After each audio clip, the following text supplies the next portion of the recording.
Retrouvez l'émission L'Observatoire en Scorpion avec Maggie de Demoiselle étrange.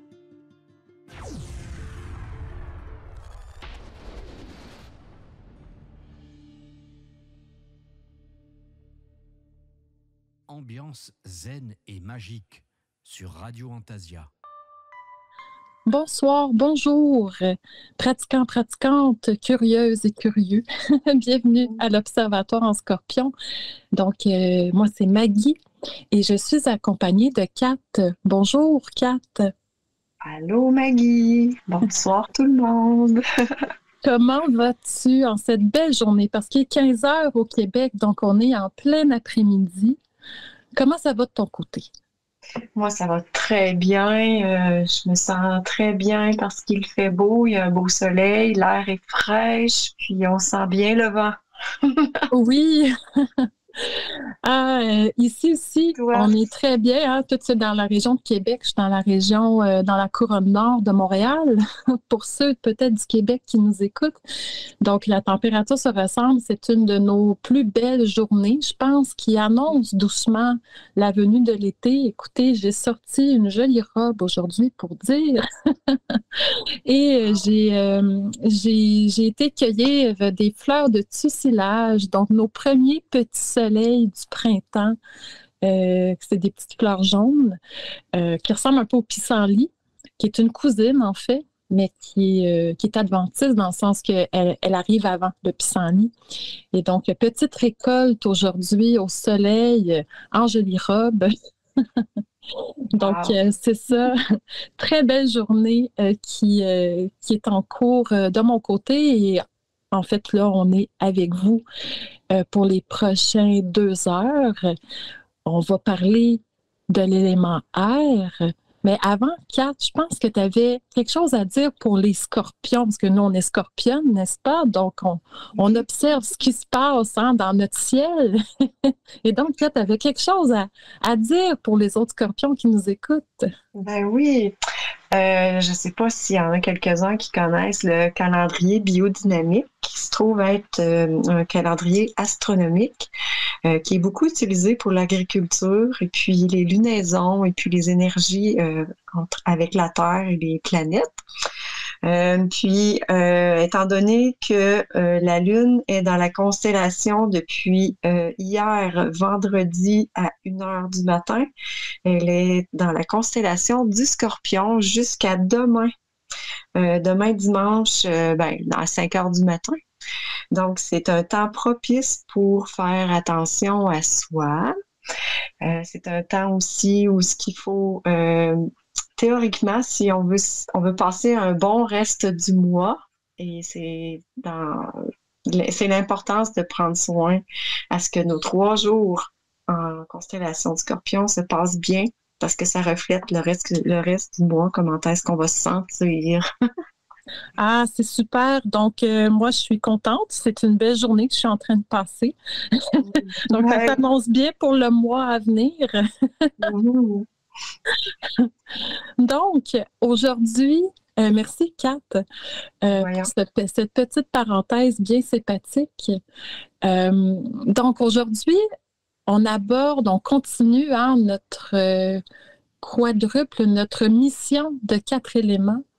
On a visité l'élément eau v'là 2 mois, je pense parce qu'on a sauté un mois. En tout cas, bref, à la dernière émission que vous pouvez aller écouter sur YouTube, n'est-ce pas? On a présenté l'élément eau à notre manière de scorpionne. Et là, présentement, nous allons visiter ensemble l'élément air. On pense tout de suite au vent, mais c'est beaucoup plus que ça. C'est l'air qu'on respire, oui, l'air qui entre en nous et l'air qui sort en nous, accompagné de vibrations. C'est les sons qui sont portés tout autour de nous. C'est les énergies vibratoires qui sont aussi tout autour de nous, autour de chaque être vivant et non vivant. C'est des réverbérations, des répercussions, c'est des tambours, c'est la musique, c'est la voix.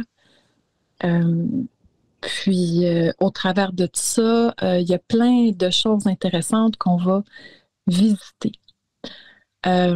Donc, aujourd'hui, présentement, dans notre monde contemporain, s'il y aurait une critique que je pourrais faire par rapport à l'élément air et au son, c'est qu'on se retrouve facilement parasité par plein de vibrations, plein de sons, toujours des machines autour de nous qui envoient des vibrations et qui viennent un peu peut-être interférer parfois dans notre corps, notre esprit.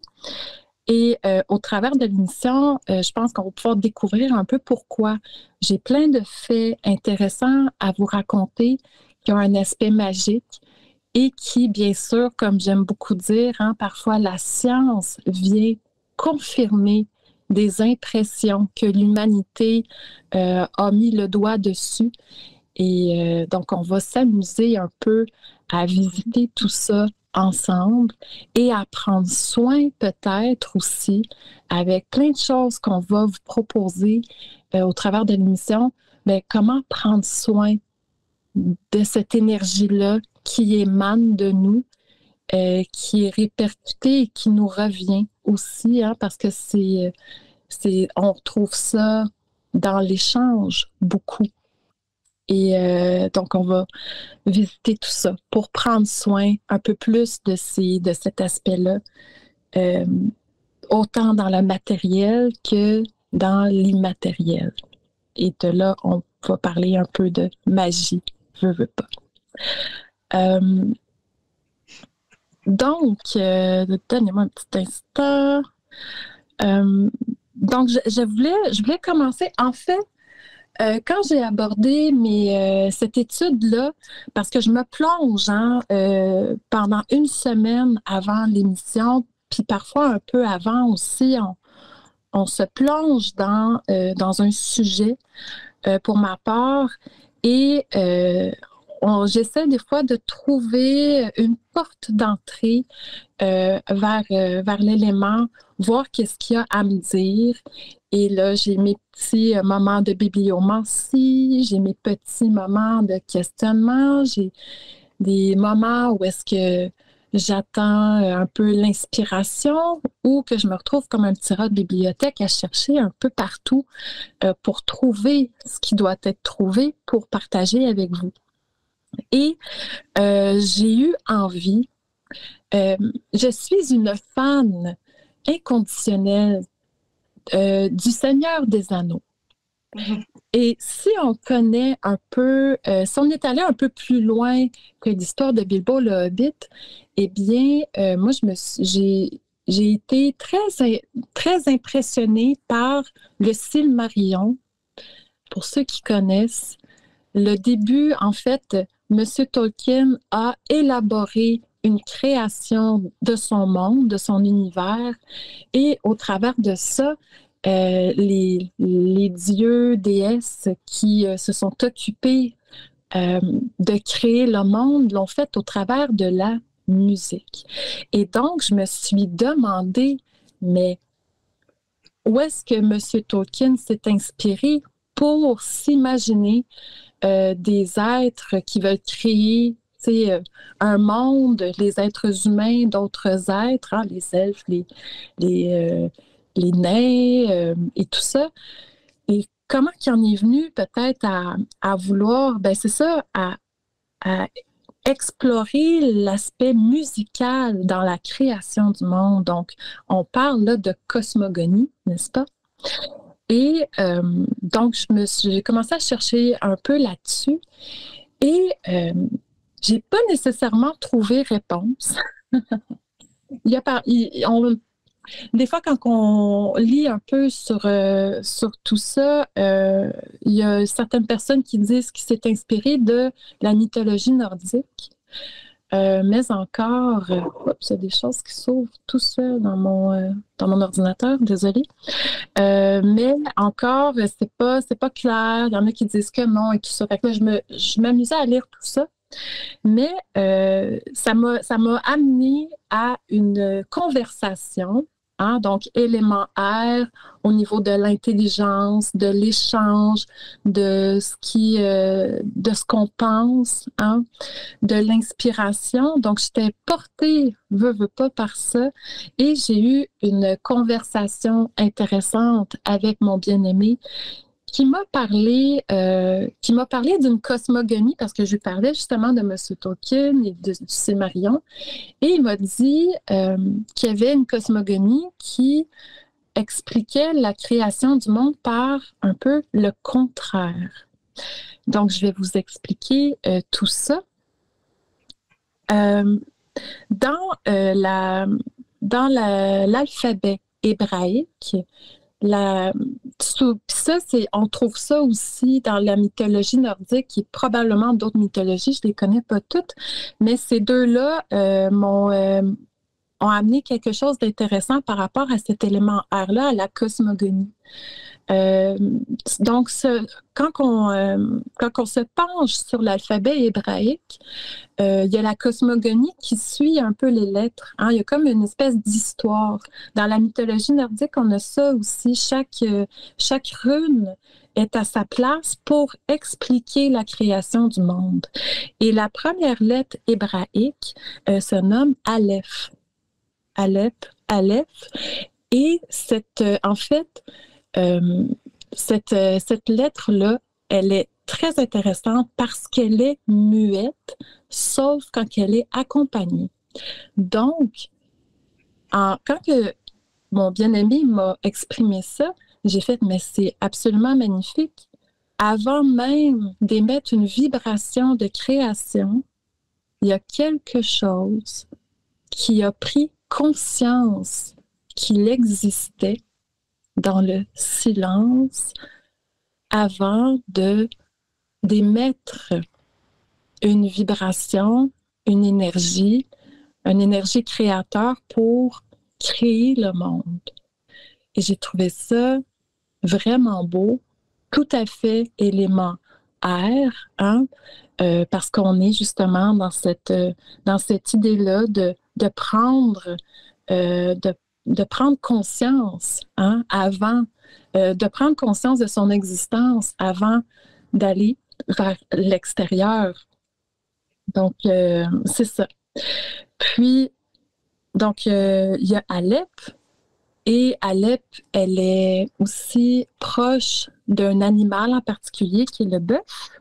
Et là, hein, moi qui aime bien la mythologie nordique, je me suis tout de suite tournée vers le système runique parce qu'il y a une rune qui s'appelle Uruz qui est liée au bœuf ou à l'auroch, qui est comme l'ancêtre du bœuf, ou de la vache, parce qu'il y a une histoire de vache cosmique dans la mythologie nordique et dans la création du monde. Alors, je vous raconte tout ça parce que c'est un peu ça, l'élément R. On se pose une question et on est porté, on voyage tout d'un coup à travers toutes ces histoires-là qui ont été inventées, qui ont été créées, inspirées par plein de réflexions. Puis tu sais, c'est des systèmes qui existent depuis longtemps. Puis je me dis des fois, tu sais, on se pense super intelligent en 2024. Oui, on l'est. Mais v'là 1000 ans, on avait une intelligence tout aussi belle et créative et porteuse de plein de savoirs. Et j'aime bien regarder ce passé-là pour continuer elle m'émerveille tout simplement. Ah! Wow! C'est super intéressant. C'est fou, hein? Oui. Puis, ouais, j'ai, j'en parle, puis je suis comme encore, j'ai le gros sourire, puis je suis wow! Tu sais, puis j'aurais pu continuer à, tu sais, à explorer la cosmogonie à travers tout ça, puis à aller chercher ces espèces de petites pierres laissées sur des sentiers peu traversés, peu connus. Et oui, donc de là, toute la valeur des mythes, des histoires et tout ça, c'est porté par l'élément air, veux pas. Je trouve que c'est, quand on réfléchit, c'est ça, à tout ce qui est histoire, tout ce qu'on se raconte, ça fait partie intégralement en grande, tu sais, de cet élément-là qui est touché par l'inspiration, par la symbolique aussi. Euh, puis, oui, voilà. Donc, c'était ma première partie pour vous. Si on continue un peu dans l'histoire, on va porter notre regard sur une autre partie du monde, tout aussi intéressante, qui est la Grèce antique. Ah, je me souviens d'avoir exploré l'histoire et les dieux, les déesses grecques à l'école. Ça fait partie de l'histoire parce qu'on regarde ça un peu rapidement. On les regarde, mais j'ai pendant que je faisais mon école en tant qu'adolescente, j'ai fait aussi de l'art dramatique. Et donc, la Grèce antique, elle a ça d'intéressant. Puis, donc, en histoire un peu d'art dramatique, on apprend que les Grecs ont compris comment créer un espace qui va réverbérer la voix afin que les discours soient entendus par tous. Cet espace-là s'appelle auditorium, qui vient de auditus, entendre. Donc, l'endroit où on entend, où on écoute des exposés, des discours. Ça a été un moment foisonnant pour la philosophie aussi, et pour les tragédies grecques et tout ça. Mais ce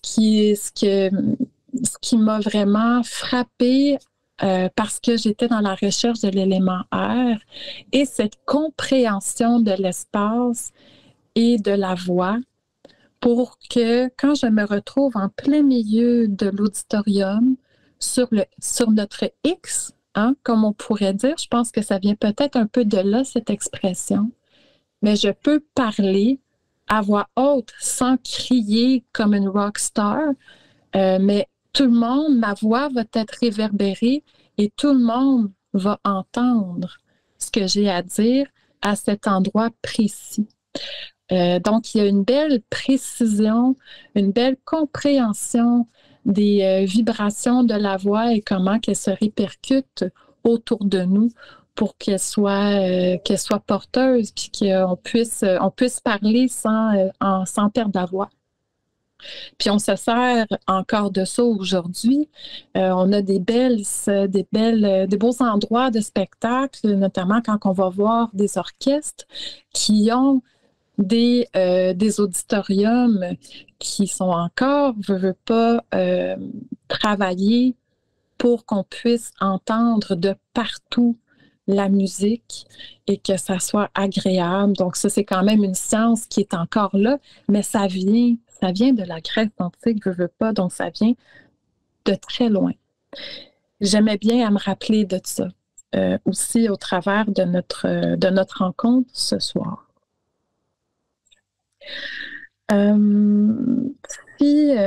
Donc, si on trouvait dans la Grèce antique que le discours, que la voix était importante à être entendue, mais veut pas, il y a un art qui vient avec ça, qui est l'art oratoire. On parlait un peu de philosophie, hein, veut pas, et c'était beaucoup discuté justement dans des auditoriums. Il y avait beaucoup d'échanges, il y a beaucoup de livres, d'écrits qui nous sont venus, qui nous viennent de ce temps-là. Mais il y avait, c'est ça, l'art oratoire, qui est, oui, l'art d'exprimer sa pensée, mais aussi pas juste dans le discours, mais dans l'échange. Et je suis tombée sur le nom d'une personne qui aurait été très reconnue, très respectée dans cette période-là, que j'avais jamais entendue, que j'ai pas entendu à l'école ordinaire où est-ce qu'on visitait brièvement la Grèce antique. Donc, ce personnage s'appelle Orpheus et c'est un personnage qui a existé, mais qu'il y avait tellement... son art oratoire était tellement grand qu'il pouvait, on disait qu'il pouvait même influencer la pensée ou les gestes des gens qui l'entendaient. Et puis là, c'est bien drôle cette situation-là parce que je suis tombée là-dessus et je vous raconte une coïncidence pour le plaisir de papoter un peu avec vous au travers de ça. Je suis en train de revisiter je ne sais pas si vous avez ça en Europe, mais ceux qui nous écoutent du Québec vont faire un lien assez rapidement, mais dans les années 90, il y avait l'émission X-Files qui présentait des émissions sur le paranormal. C'était une série, là, c'était pas réel. Mais je suis en train de revisiter ça ces derniers temps.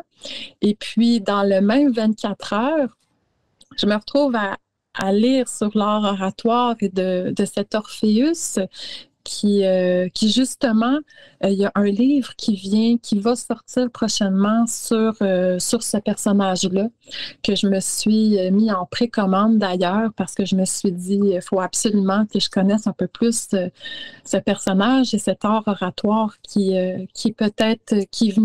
vient vers...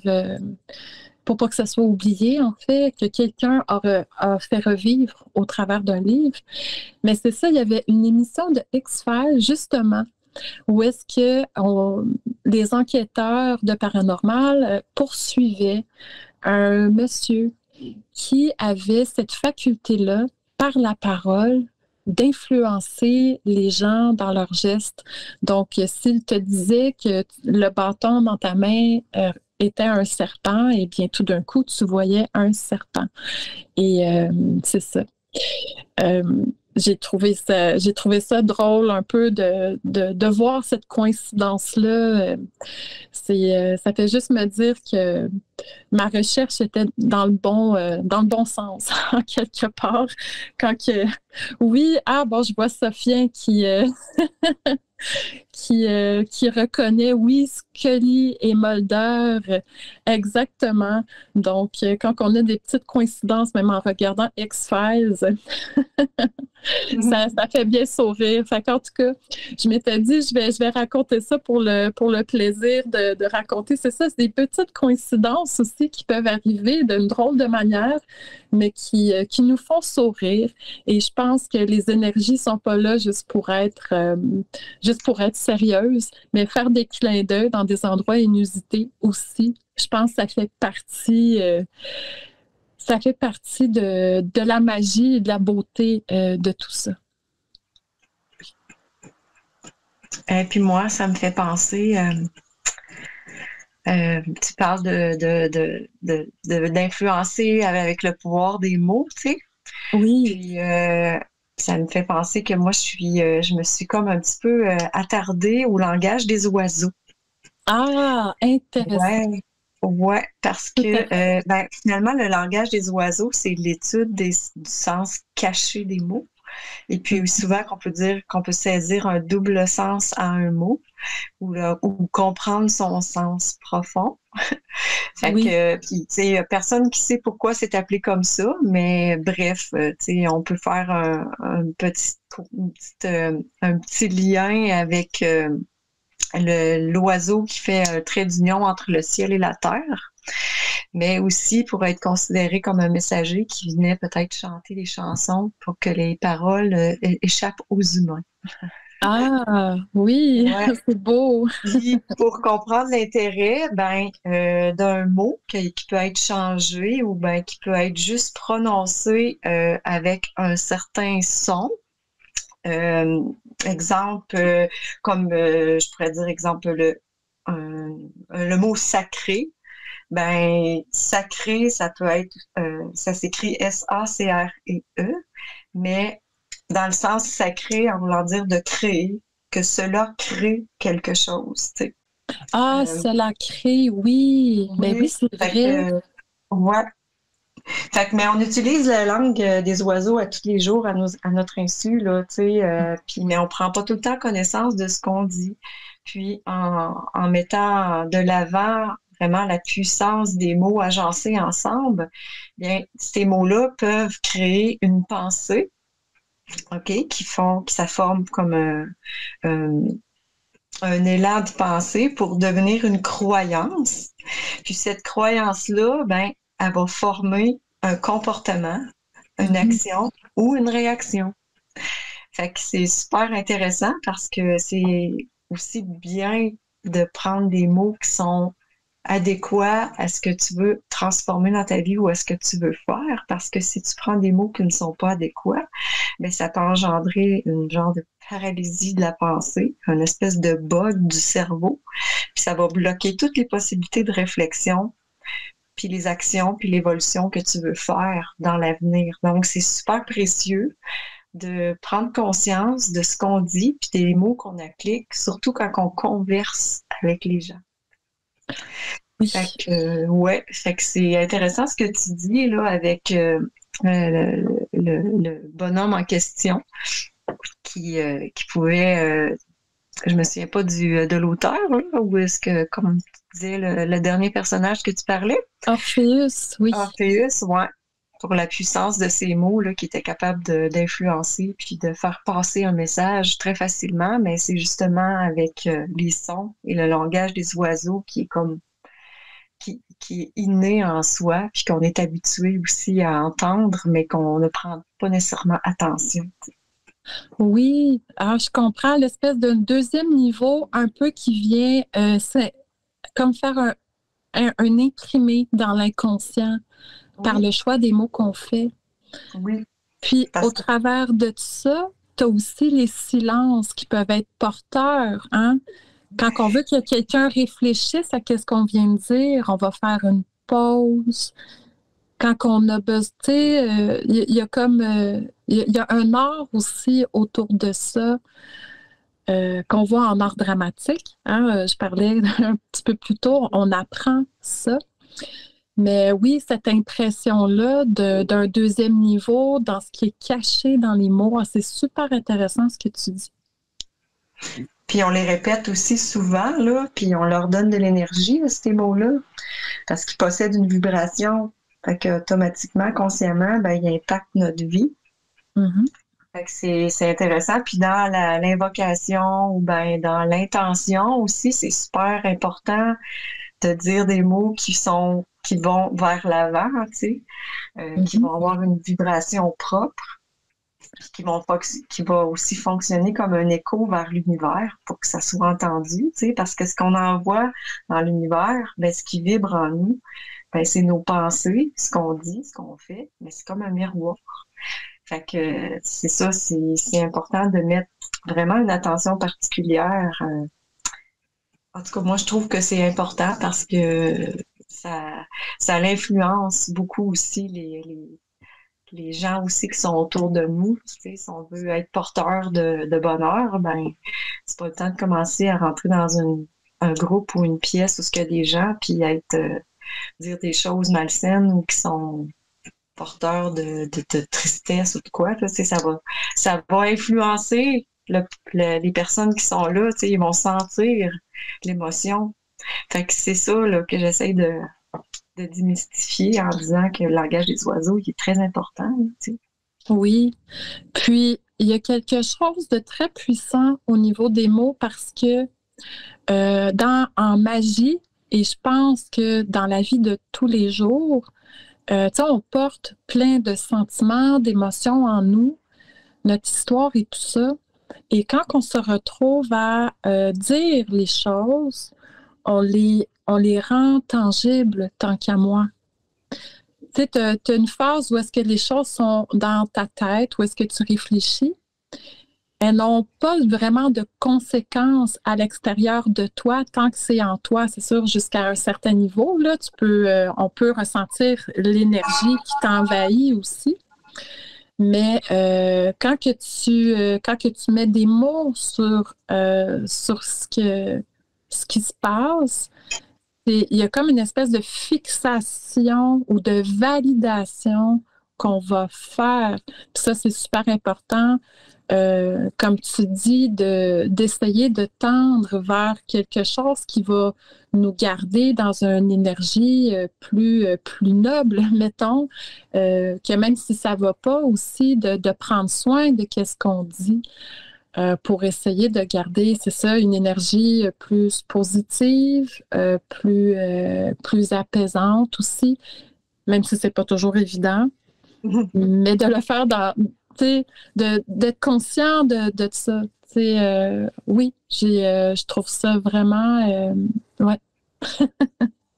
Puis en même temps, en gardant le silence, c'était une façon aussi de garder le silence entre les alchimistes, les personnes qui œuvraient, mettons, pour ceux qui construisaient des temples ou des architectes, comment je peux me dire ça? Ils prenaient ce langage-là pour se faire comme un genre de dialecte pour pas que les autres découvrent leurs secrets. Fait qu'ils pouvaient communiquer entre eux, mais les personnes de l'extérieur pouvaient pas découvrir c'était quoi. Fait que c'est comme un dialecte aussi qui était... il y a quelque chose de caché. Ouais, oui, c'est ça, pour crypter des textes, pour les rendre hermétiques au commun des mortels, tu sais. Fait que vraiment, là, c'est utilisé par des auteurs en ésotérisme, c'est par des commerçants aussi, par des commerçants qui veulent attirer une certaine clientèle, ils vont utiliser des mots qui ont un double sens, tu sais. Fait que les gens ils accrochent puis ils vont entrer, tu sais. Fait que c'est assez spécial comme façon de communiquer, je dirais. Oui, je pense que même au niveau, on a une espèce de croyance au niveau des potions magiques, même au niveau de la sorcière parfois, où est-ce qu'elle va utiliser mettons, je vais dire quelque chose de vraiment là, commun que tout le monde a déjà entendu, de la bave de crapaud, tu sais. Mais ce genre de termes-là, souvent, c'était des espèces, comme tu disais un peu, c'était pas vraiment de la bave de crapaud. Tu n'allais pas trouver un crapaud et prendre sa bave, c'était prendre ça d'une manière littérale. Mais souvent, ça faisait référence à une plante en particulier. Et si on parlait de la bave, c'est qu'on parlait de la sève, par exemple. Fait que ça fait quand même un peu partie de ce que tu dis, je pense. Quelque chose qu'on colporte dans les histoires d'enfants, de bave de crapaud, d'œil de chat, ce genre de choses-là. Mais quand tu parles de chat, il y en a une plante qui sent la litière de chat un peu, là, qui sent le pipi de chat, tu sais. Donc, quand on parle de quelque chose qui est relié à un chat, probablement que c'est cette plante-là, tu sais. Fait qu'il y a comme, c'est ça, tu as un sens caché. Puis au niveau alchimique, comme tu dis, c'est encore plus conscient parce que c'est pas juste par rapport à des ingrédients, mais c'est par rapport aussi à des procédés, un peu comme qu'est-ce que tu disais un peu plus tôt. Fait que oui, langage des oiseaux. Ah, les oiseaux. J'en ai 2 chez moi. L'élément air est présent dans tout, tant au niveau matériel, animal et tout ça. Et je me suis même procuré, je saute un peu du coq à l'âne, là, mais je me suis procuré dernièrement un beau livre qui sur l'identification des plumes, parce que j'en trouve souvent, puis je ne sais pas nécessairement de quel oiseau ça vient. Puis aussi, à quoi sert la plume? Où est-ce qu'elle est sur l'oiseau? Et je me disais que peut-être qu'il y avait une espèce de signification à ça, peut-être pas, mais que j'allais m'amuser à mieux connaître ces petits trésors que je trouve parfois, des plumes sur mon chemin dans la forêt. Wow, ça doit être un super livre. Oui, vraiment. C'est vraiment sur les oiseaux d'Amérique. Puis, c'est ça, tu as le détail, tu sais, puis tu vois comment les ailes, c'est fait. Fait que tu as tout l'espèce de corpus un peu le scientifique de comment qu'on nomme les choses. Puis, fait que c'est ça, la science du vol, de cette espèce de belle machine qu'est l'oiseau, hein, qui vole, que nous, on a toujours rêvé aussi de voler, mais que c'est peut-être un petit peu moins... c'est ça, on est moins gracieux, je pense, avec nos gros avions en métal. Mais on réussit. Hey, puis tu parles d'oiseaux, juste comme ça, là, pour, comme on dit, le langage des oiseaux, pour vous faire réfléchir un peu. Dans le mot oiseau, il n'y a aucune syllabe et un son qui a rapport à... comment je vais dire ça? Le mot oiseau devrait s'écrire, si on l'entend, O-U-A-Z-O, mais il n'y a aucune lettre qui fait le son qui devrait être. Dans le fond, c'est le O-I-S-E-A-U. Ah oui! OK, je ne sais pas si je me fais comprendre, là, mais c'est ça. C'est aussi un aspect qui est mystérieux du langage des oiseaux parce que, justement, la façon qu'on l'écrit, c'est pas la façon qu'on l'entend. Oui, c'est ça. Donc, c'est ce que tu dis là, c'est en fait, il y a un sens ça nous rappelle une symbolique qui a un sens caché. C'est ça. En utilisant le mot oiseau pour définir ce langage-là, qui est un langage codé, caché aussi. Ah, tout est dans tout. On peut trouver une symbolique dans tout ça et je trouve ça très amusant et je trouve ça très aussi, je trouve que ça nous garde éveillés. Le fait de s'amuser avec les mots, parce qu'on n'est pas obligé de faire ça dans un sérieux et une platitude, on peut juste prendre un mot comme ça, mettons qu'on utilise souvent, et s'amuser à jouer avec ça. Pour moi, c'est un peu comme quand on regarde les nuages et qu'on voit des formes. Mon amoureux, il trouve ça très drôle parce que à chaque fois que je regarde les nuages, je vois tout le temps quelque chose, tu sais. Puis pour lui, lui, il voit pas nécessairement, quand il regarde le ciel, il voit, ça lui, c'est pas évocateur comme moi qui vois souvent des animaux, tu sais. La paraéolie, quelque chose comme ça, paraéolie, en tout cas.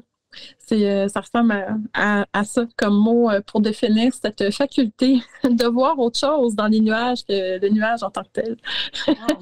Ça me fait penser un peu à ça et on reste toujours dans ce fameux élément-là qu'on chérit aujourd'hui, l'élément air.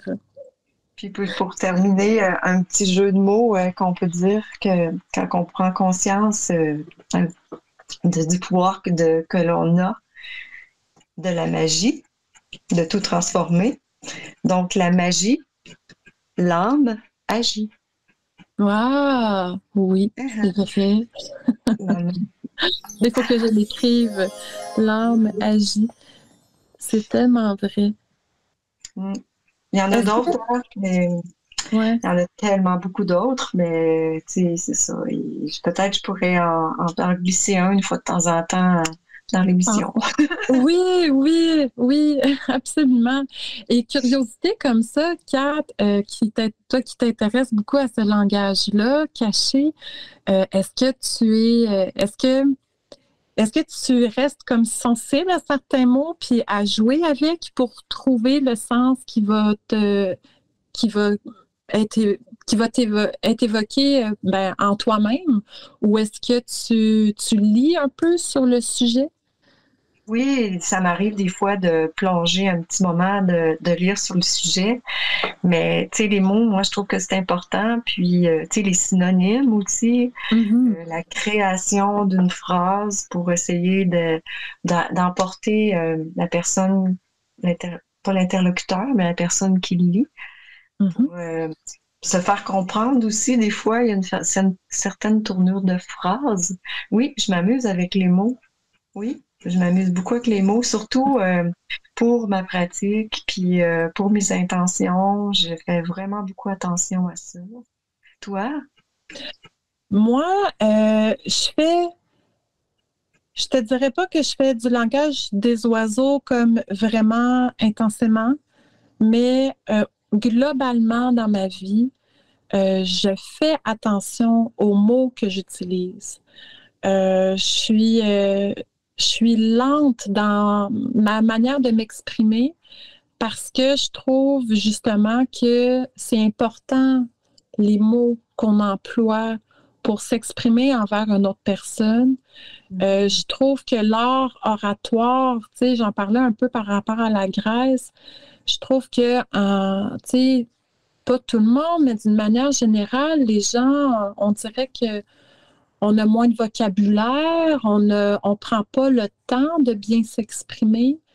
Les gens, des fois, savent juste pas comment exprimer ce qu'ils vivent ou ce qu'ils veulent partager.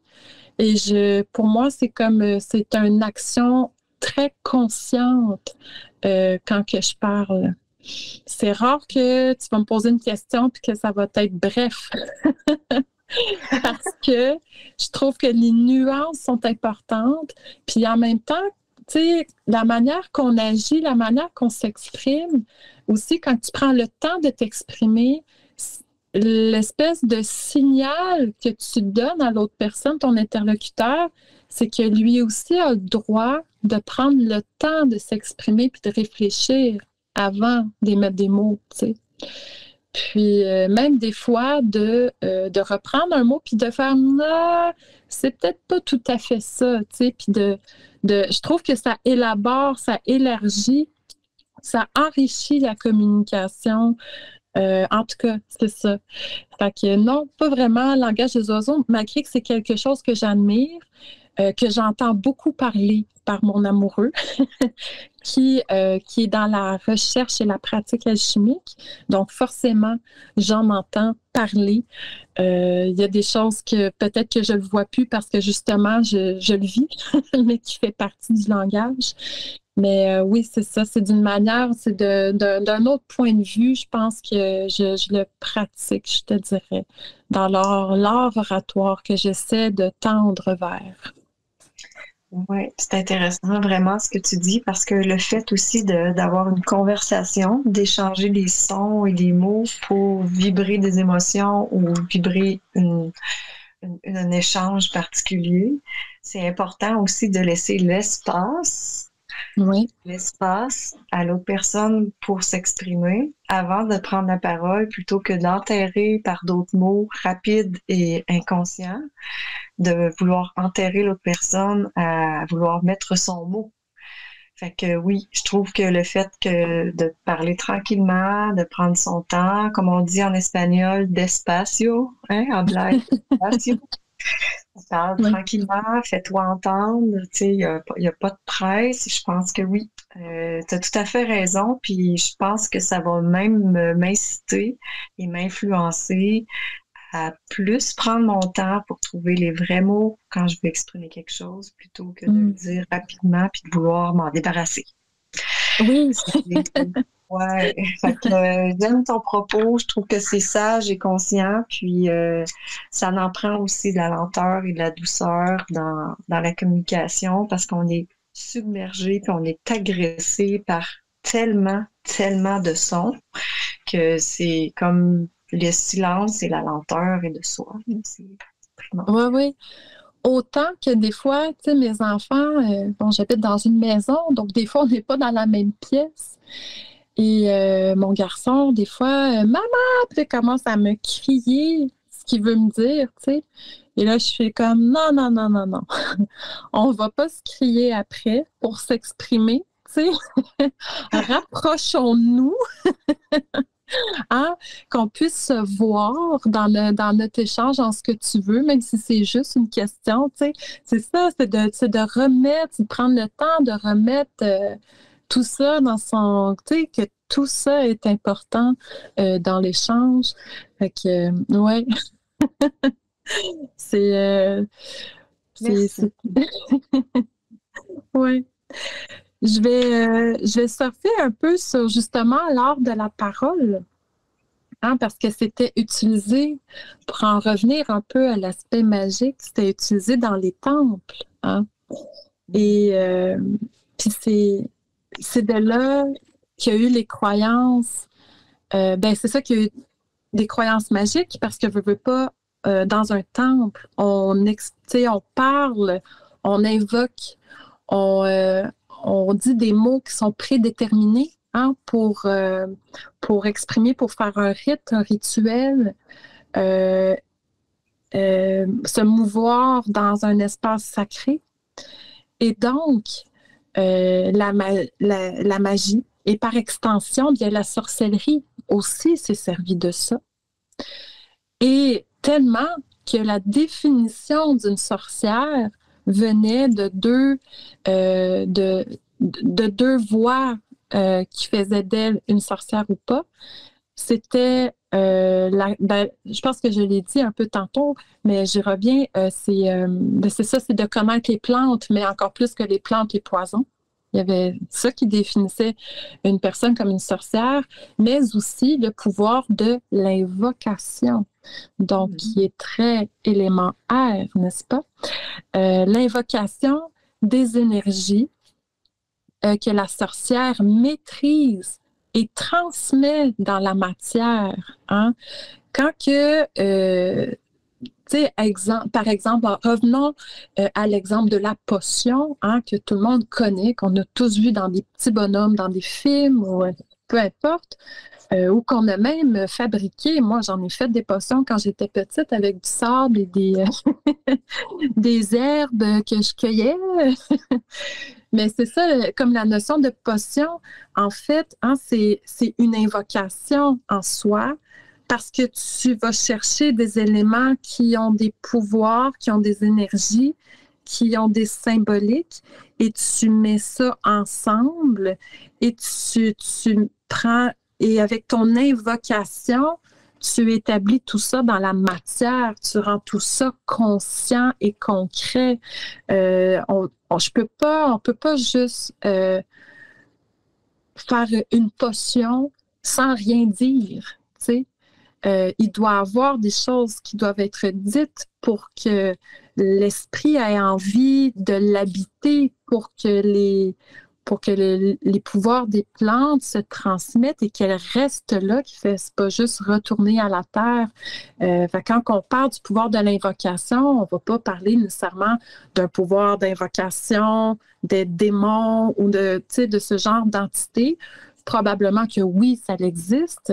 On a des preuves, des choses qu'on trouve des fois un peu bizarres au niveau archéologique, mais c'est pas juste au niveau des démons ou des dieux et des déesses, mais c'est au niveau de la matière aussi.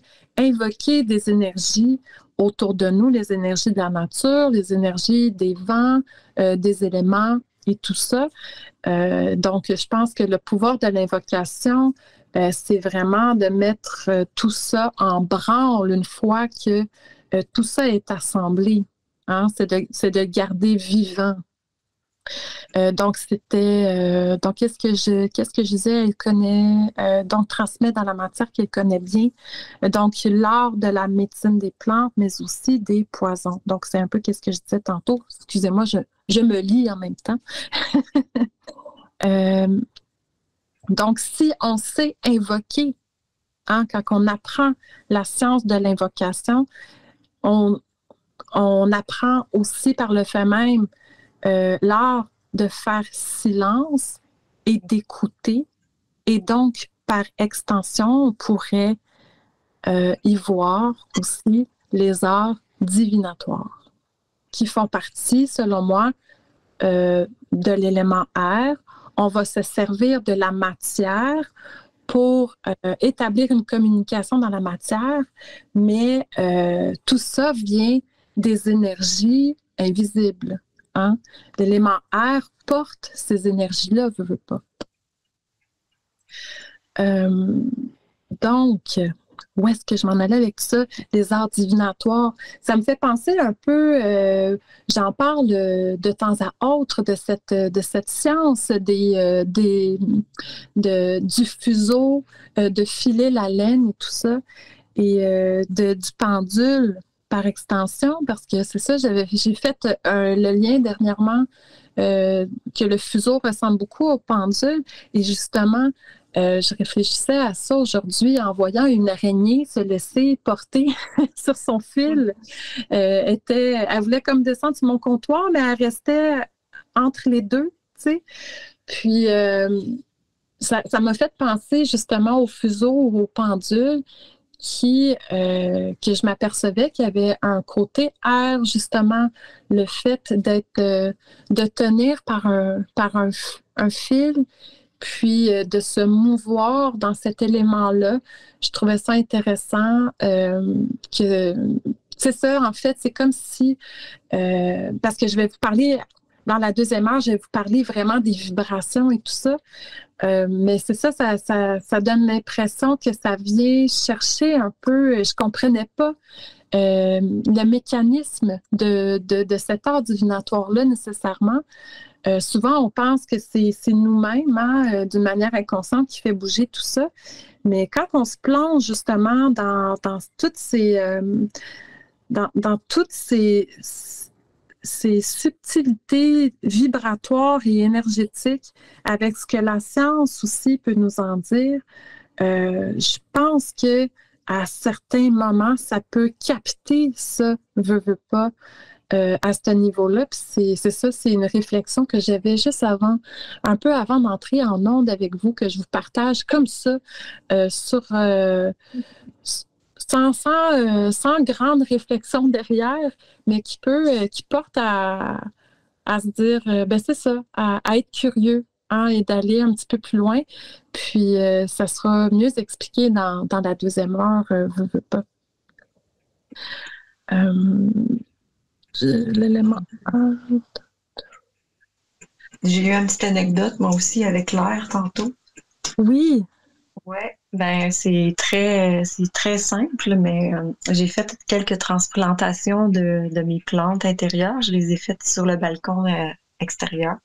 Ah. Puis, sans faire exprès, j'ai échappé de l'eau sur le balcon. Puis, il y avait de la terre aussi. Puis là, je me suis dit, par paresse, que j'allais utiliser ma paresse pour laisser l'air se charger de faire évaporer l'eau, que j'aurais pas besoin de le ramasser et faire de la bouette avec ma terre. Mais c'est ridicule, mais en même temps, j'y ai vraiment pensé. J'ai dit, je vais laisser sécher. Ben oui. Oui. Mais drôlement de le penser comme ça, je trouve que ça l'apporte une dimension différente. Ben oui. Moi aussi, je suis paresseuse dans la vie et je laisse sécher des choses. Mais je m'étais jamais dit ça comme ça. Mais je trouve ça très amusant et c'est ça, c'est pour dire comment cette semaine, hein, chacun de notre côté, on est on est dans cette recherche-là, dans ces réflexions-là au niveau de l'élément air. C'est ça, je relisais un peu mes notes. Moi, des fois, je m'écris un paragraphe, voyez-vous. Et c'est un peu difficile des fois de faire des liens. C'est comme, OK, je suis rendue où, là? Puis je suis obligée de me lire et ça fait des petits silences. Mais je peux le lire à voix haute aussi, mais c'est juste que j'aime pas ça trop me répéter, mais bon. Il est quelle heure? Il est 3h54. Je suis en train de me dire, en fait, je pense que je vais vous présenter dès maintenant la musique. Parce que si je commence à vous parler d'un autre sujet, on va dépasser. Ouais. Il y a encore plein de choses à dire. Puis je suis contente que la première partie se termine comme ça, avec le côté plus historique. Et c'est ça, on va rentrer dans un aspect un peu plus pratique dans la deuxième heure. Puis je vais prendre aussi le temps de vous lire pendant cette petite pause. Donc, attendez que je trouve ce petit papier. Hein? Moi, je travaille avec des petits papiers un peu partout. Dans quelle mélodie est-ce que tu vas nous transporter? Comment? Avec quelle mélodie est-ce que tu vas nous transporter pendant cette pause? Alors, la première, mettons quelque chose d'un peu plus dynamique et ensuite, on va terminer avec quelque chose de plus mélancolique, Alina. Je réponds à Alina en même temps.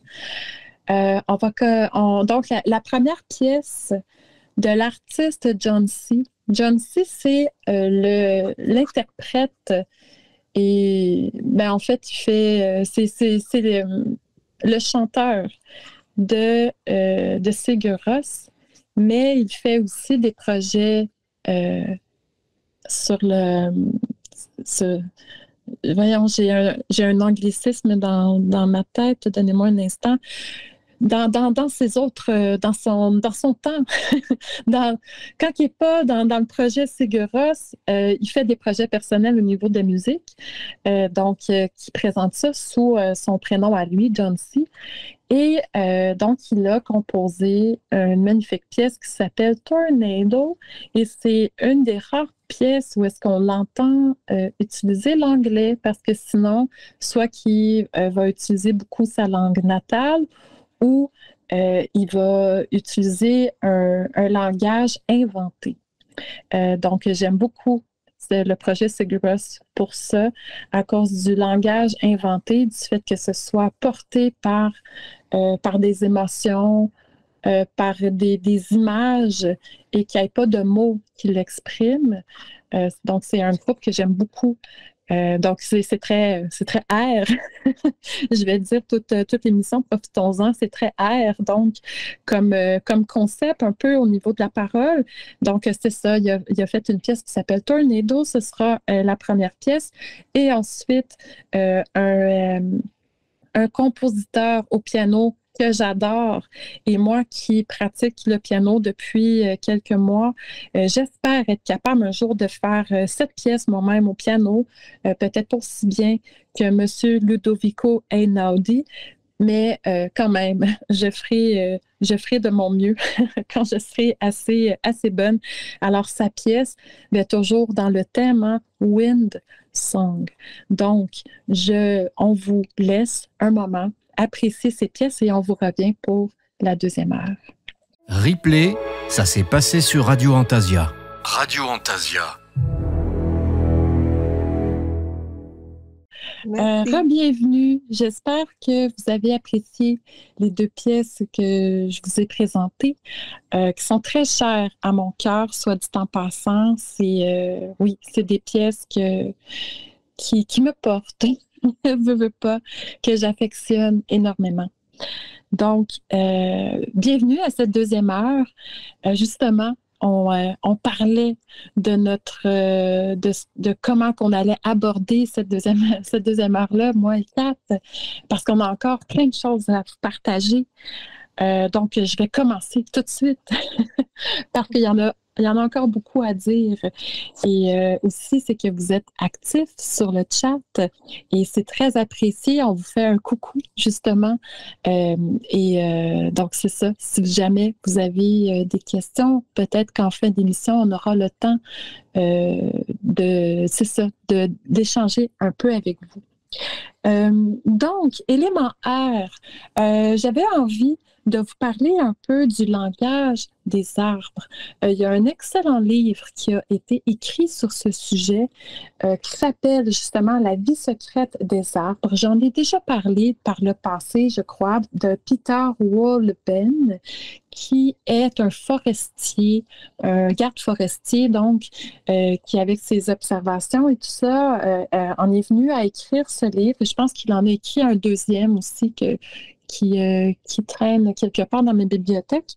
Mais je voulais porter votre attention parce que, bien sûr, on parle de l'élément air au niveau du langage des arbres parce qu'on a découvert que les arbres utilisent l'air pour s'envoyer des messages. Et donc, j'ai 2 petites lectures pour vous. Vous savez comment j'affectionne de vous lire quelque chose pendant les émissions. Alors, j'ai 2 lectures pour vous qui vont venir agrémenter un peu, c'est ça, ce qui notre élément chouchou de la soirée. Donc, le premier va comme suit. Dans les années 1970, des chercheurs ont mis en évidence l'étonnant comportement d'une espèce d'acacia de la savane africaine dont les feuilles sont broutées par les girafes. Donc, mise en situation. Pour se débarrasser de ces prédateurs très contrariants, les acacias augmentent en quelques minutes la teneur en substances toxiques de leurs feuilles. Ce qui fait que les feuilles, en fait, deviennent amères à cause d'une forte teneur comme en tanin au niveau du goût. Dès qu'elles s'en rendent compte, les girafes se déplacent vers les acacias voisins. Voisins? Non, pas tout à fait. Elles ignorent tous ceux qui se trouvent dans le périmètre immédiat du premier arbre et ne recommencent à brouter qu'une centaine de mètres plus loin. La raison en est surprenante. Les acacias agressés émettent un gaz avertisseur, dans ce cas de l'éthylène, qui informe leurs congénères de l'imminence d'un danger. Et donc, aussitôt, les individus concernés réagissent en augmentant à leur tour la teneur en substances toxiques de leurs feuilles. Donc, ça, c'est une première évidence, c'est ça, que l'élément air en milieu forestier, en milieu naturel, quand il va être agressé, va émettre un langage en utilisant ce fameux élément de l'air. Je vous trouve de suite sous le thème encore de l'élément air, toujours en lien avec le langage des arbres. La presse spécialisée a consacré un article aux effets du langage des arbres sur la physiologie du corps humain. Des scientifiques coréens ont comparé les conséquences de la marche en ville et en forêt chez des femmes d'âge moyen. Résultat, la marche en forêt a amélioré la tension, la capacité pulmonaire ainsi que la souplesse des artères. La marche en ville n'a induit aucune modification. Les phytoncides ayant un effet bactéricide, il est probable qu'ils aient aussi une action bénéfique sur notre système immunitaire. Pour ma part, je pense que le cocktail de messages excrétés par les arbres est l'une des raisons pour lesquelles nous nous sentons si bien en forêt, du moins dans les forêts intactes. Nuançons ici. Souvent, les visiteurs avec lesquels j'ai l'occasion d'échanger, parce que, comme je disais un peu plus avant, c'est un garde forestier qui écrit. Donc, souvent, les visiteurs avec lesquels j'ai l'occasion d'échanger me parlent du sentiment d'être totalement dans leur élément et de l'impression de plénitude que leur apporte une promenade sous les frondaisons d'une de nos réserves de feuilles. Marcher dans une forêt de conifères, notamment plantées, comme le sont la plupart de celles du centre de l'Europe, qui sont donc des écosystèmes artificiels vulnérables, ne leur donne pas ce sentiment d'accord avec l'environnement. Cela, sans doute cela tient-il au fait que dans une forêt de hêtres, les arbres échangent plus de signaux de bien-être que d'appels à l'aide. Ce sont ces messages positifs que nous respirons et qui parviennent à notre cerveau. je suis persuadée que nous possédons instinctivement la capacité de percevoir l'état de santé d'une forêt. Essayez, vous verrez que ce n'est pas faux. Donc, les arbres communiquent en envoyant des phéromones, leur pollen et tout ça autour d'eux, et pour dire aux autres que ça va bien. Et comme que je viens de vous lire, on est sensible à ça. Ça fait une réelle différence dans nos vies. Ça me rappelle d'ailleurs, il y a un film de M. Night Shyamalan qui parle de ce phénomène-là dans un de ses films. Kat, je ne sais pas si tu es une fan de M. Night Shyamalan. Je ne me rappelle pas du titre de ce film, mais si quelqu'un se rappelle sur le chat, partagez-le. Je me souviens pas, je peux pas faire la recherche, mais justement qui explore cette capacité de communication des arbres et qui peut donc nous influencer peut-être, nous, les humains. En tout cas, on a des preuves que ça nous amène, ça nous change d'état, je veux pas. Donc, langage des arbres, un peu de magie. Et donc, on parle d'arbres. Il y avait un autre élément naturel, Kat, je pense que tu voulais parler, qui a un petit lien. Oui, qui a un petit lien. Écoute, tu sais que les arbres, comme tu dis, ils dégagent une espèce de... Moi, j'appellerais ça comme une hormone, là, entre eux. Mais il y a aussi que les premiers matériaux qui ont été odorants par la Mésopotamie puis l'Égypte, ben, c'était les encens par la fumigation et aussi la momification. Oui. Puis avec aussi la communication avec dans les temples avec les divinités. C'est important.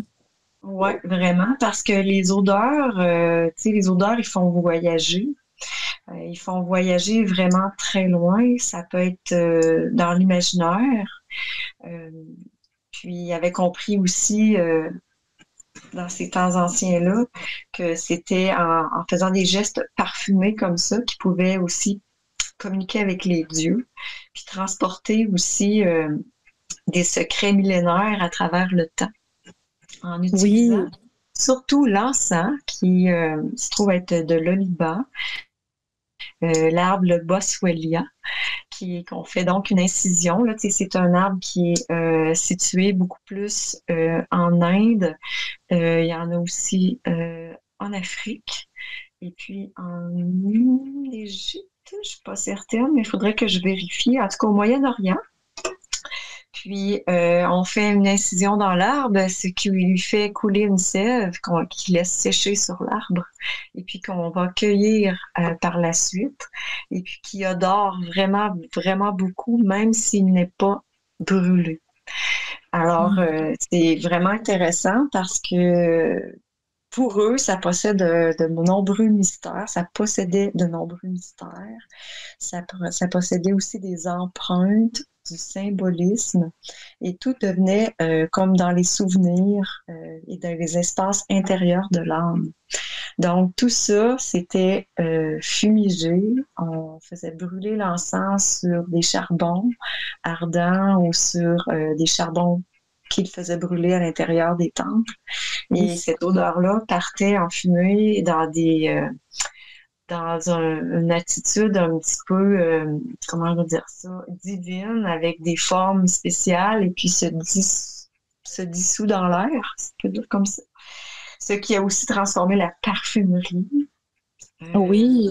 Ouais, vraiment.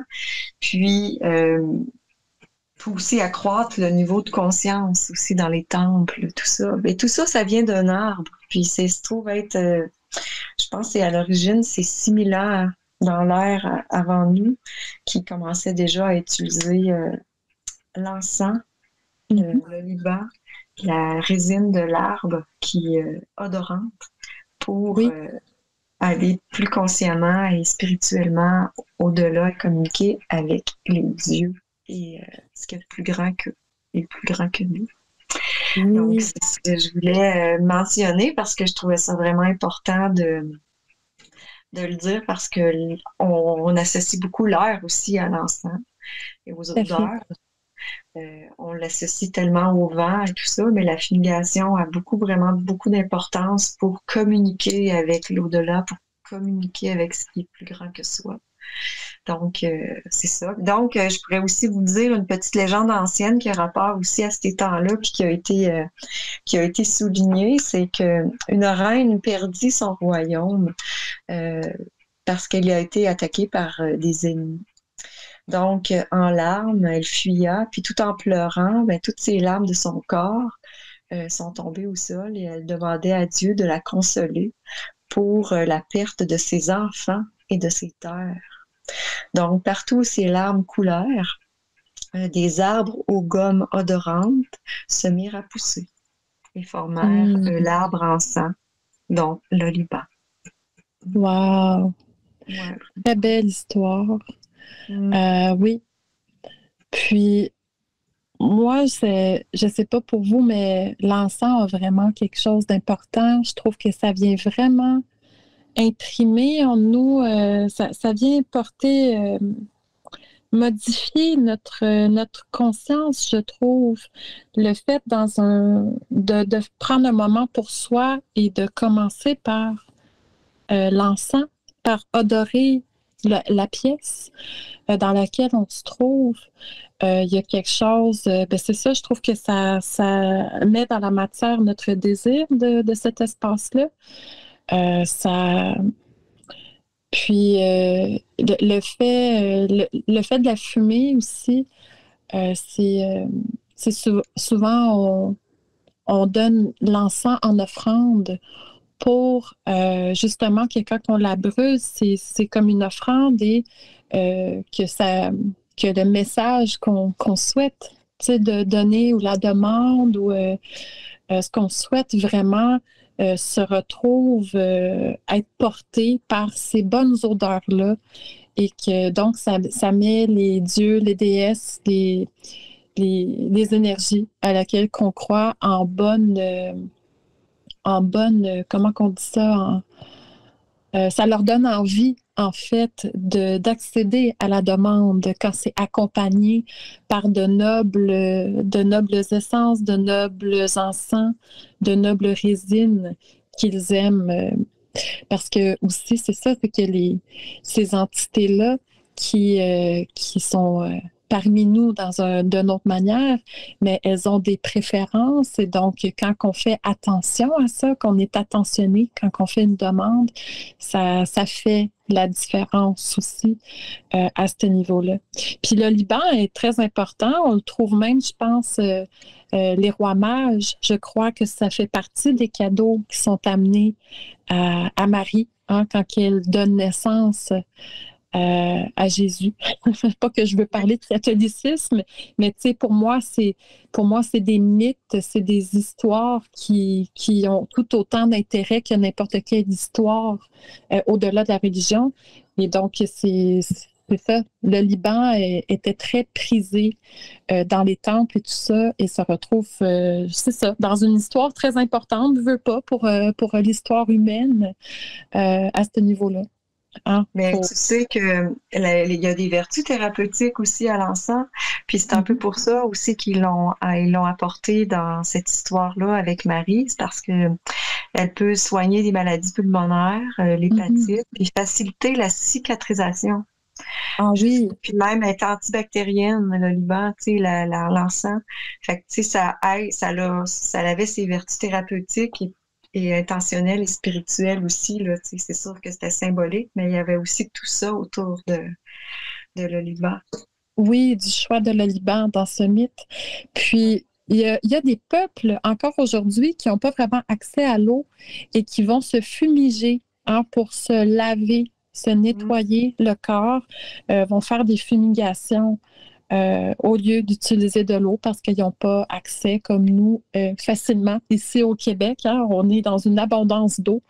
Donc, c'est pas quelque chose qui est commun, c'est ça, au niveau de la fumigation, mais c'est quelque chose qui fait partie de. Et ça a vraiment aussi un aspect, comme tu disais, de purificateur, antimicrobien, antibactérien, purificateur d'air et tout ça. C'est quelque chose, je pense, qui est reconnu, hein, même au-delà de la croyance.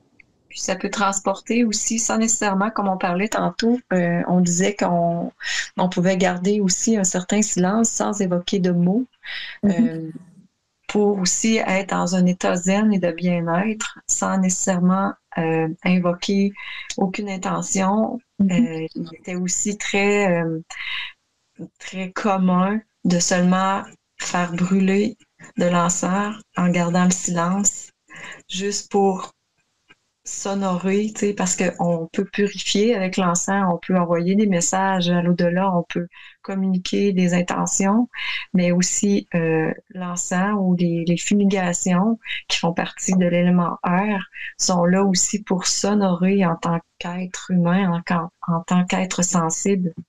Fait que c'est aussi une voie pour honorer qui on est, finalement. Oui, dans notre pratique, on n'est pas toujours obligé d'être dans le faire. Hein? C'est très bien être dans le faire, mais on peut aussi être dans le être. Hein? Tout à fait. Donc, tu sais, de choisir un encens de qualité et de prendre ce moment présent-là dédié à ça, qui est selon moi, qui se rapproche du sacrifice du temps.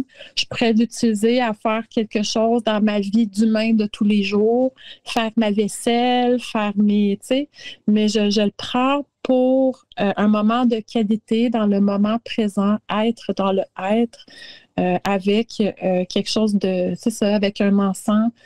Et oui, je pense que c'est important de faire ça aussi. C'est très contre-courant.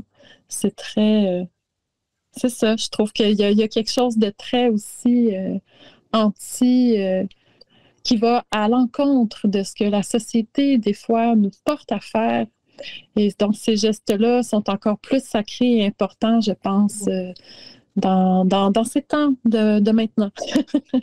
Oui. Puis, est-ce que tu me permets de faire un petit détour vers le calumet de la paix? Oui, et ensuite, nous irons véritablement dans les vibrations. On va pouvoir terminer l'émission avec tout ce qui est vibratoire, donc musique et tout ça. Fait que oui, vas-y, calumet. Je vais faire ça très, très court parce dans la fumée. Oui, parce que vous savez que les Amérindiens fumaient le calumet pour communiquer avec le grand esprit. Donc, quand on dit un calumet, ça se trouve être comme une pipe. Puis, il y avait certaines herbes qu'ils utilisaient. Et puis, ce calumet-là, il était comme un autel portatif pour se permettre de s'élever en pouvant communiquer avec le grand et le sacré. Donc, puis en même temps, ils utilisaient aussi comme on dit, le terme calumet de la paix pour calmer les esprits agités entre deux tribus et faire des actes de paix. Donc, c'est un peu ce que je voulais vous mentionner parce que je trouvais ça vraiment beau de savoir que ces gens-là qui ont été comme nommés comme des sauvages et des personnes, puis des tribus qui étaient comme un petit peu plus tribales, si on peut dire, mais ils étaient très pieux et très religieux. Donc, c'était une façon pour eux de traîner la spiritualité n'importe où ce qui se trouvait, soit à cheval, soit dans le bois, soit en train d'attendre une proie ou en train de cueillir quelque chose. S'il voulait prendre un moment, il s'assoyait ou il faisait juste allumer son calumet pour faire brûler des plantes comme le tabac sacré, ces choses-là. Juste communiquer avec le grand esprit. Oui, c'est comme un lien spirituel que tu peux avoir en tout temps, en tout lieu. Oui, un hôtel portatif. Je trouve ça Ouais, vraiment... Ouais. carrément. Voilà ma petite parenthèse. Oui, ben oui, parce que, tu sais, c'est ça, c'est un peu comme quand je parlais de potions tantôt. Des fois, il y a des objets, des choses qui font partie de l'imagerie et qu'on pense qu'on connaît. Mais quand on s'y attarde, on s'aperçoit qu'il y a un deuxième degré à tout ça. Et c'est l'occasion de remettre les choses à leur place comme il se doit, en tout cas. Dans la mesure de notre émission, en tout cas, Kat, je trouve ça vraiment chouette. On va entamer pour cette dernière partie. Il nous reste déjà, mon Dieu, 33 minutes, comme ça passe vite. On va entamer le sujet des vibrations parce que je suis tombée sur un magnifique livre. Attendez que je retrouve dans ma pile. Je pense qu'il est juste disponible en anglais, mais qui s'appelle Sacred Sounds, Magic and Healing Through Words and Music. Alors, je vais avoir la gentillesse de passer un peu de temps à vous expliquer en français un peu au travers de cette lecture-là, de ce que je découvre. Et au travers de ça, ben, il y a d'autres choses aussi qui vont alimenter, mais je voulais quand même porter votre attention sur ce magnifique livre qui... vous savez, il y a des livres de référence qu'on lit et qu'il y a déjà des choses qu'on sait, puis ça va. Tu sais, on tombe quand même sur des petits trucs qui font « Ah! » tu sais, qui nous alimentent. Et il y a des livres que dès la première page vous happent dans quelque chose dans quelque chose, c'est ça que vous sentez que vous venez de mettre l'orteil dans quelque chose d'assez profond, finalement. Hein? Je pensais que c'était un petit lac, un petit lac tranquille, et je m'aperçois que c'est un lac profond, qu'on pourrait peut-être même y retrouver le monstre du Loch Ness, hein, pour faire un peu de pouce sur ma dernière émission sur l'eau, ou le monstre de Memphremagog, hein, pour rester au Québec un peu. Mais bon, c'est ça. Donc, Sacred Sounds. L'élément R, pour moi, c'est la musique. Hein? Puis, j'ai les 2 pieds dedans depuis quelques mois. Je vous en ai, je pense, probablement parlé. Je ne sais plus à qui je dis ou quoi que ce soit. Peut-être que je me répète et j'en suis désolée. Merci, quarantaine.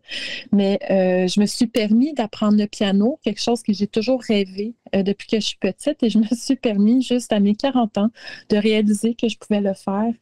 Et je suis là-dedans. Et veux pas, ben, la musique, pour moi, elle a quelque chose de spirituel. Et donc, c'est ça. Forcément, j'avais envie d'en parler par rapport à l'élément air, parce que justement, c'est des vibrations qu'on émet et des vibrations qu'on reçoit. Hein? Alors, allons-y avant même de parler comme de... Ouais, je vais parler de ça un petit peu plus tard. Mais c'est ça, avant même de parler d'instruments de musique ou quoi que ce soit, j'avais envie de voir avec vous.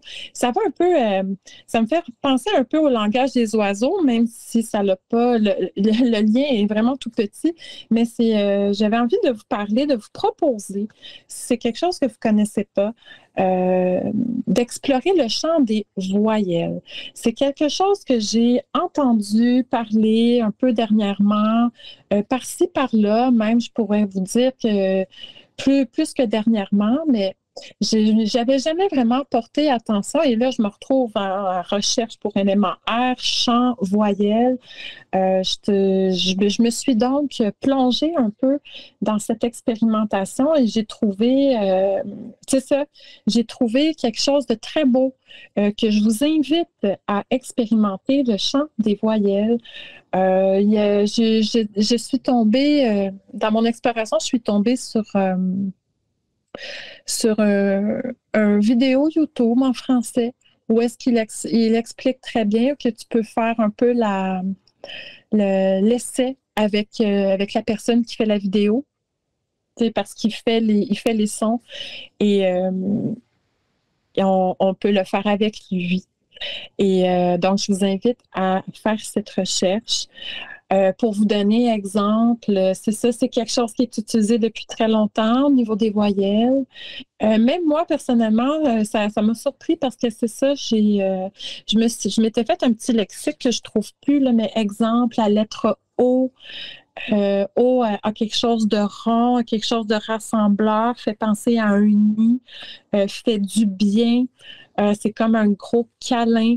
Donc, quand on a besoin un peu de réconfort, on peut prendre un moment et faire vibrer le son du O dans une optique un peu méditative aussi.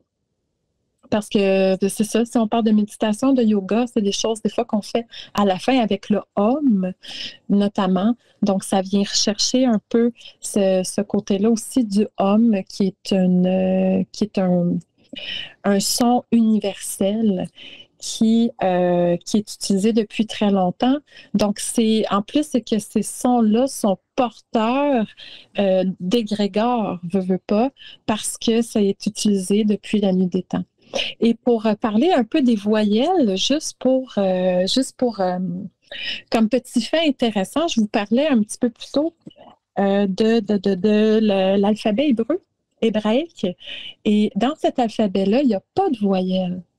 Parce que les voyelles sont créatrices. C'est des forces créatrices et donc elles n'ont pas à être écrites. Hein? On n'écrit pas on n'écrit pas ce qu'on crée. On ne les enferme pas dans quelque chose de matériel, de fixe, parce que la création n'est pas fixe. Et ça, j'ai trouvé ça très beau aussi c'est ça, de recevoir ce côté-là un peu par rapport à l'alphabet hébraïque. Donc, puis drôlement, c'est pas un alphabet que je connais en tant que tel, mais qui est apparu à travers l'élément R, à travers de sa cosmogonie. On s'aperçoit qu'il y a plein de symboliques. Je vois Alina aussi qui a partagé le chant, justement. Merci beaucoup. Oui, donc il y en a plusieurs. Tu sais, justement, tu as le O, mais tu n'as pas, tu sais, comme le Y, forcément, c'est pas un son en tant que tel qui fait partie. Puis tu as les E, tu as le OU aussi. Donc, c'est un peu différent de ce qu'on voit dans notre alphabet français, latin. Mais ça vient rejoindre, veut pas.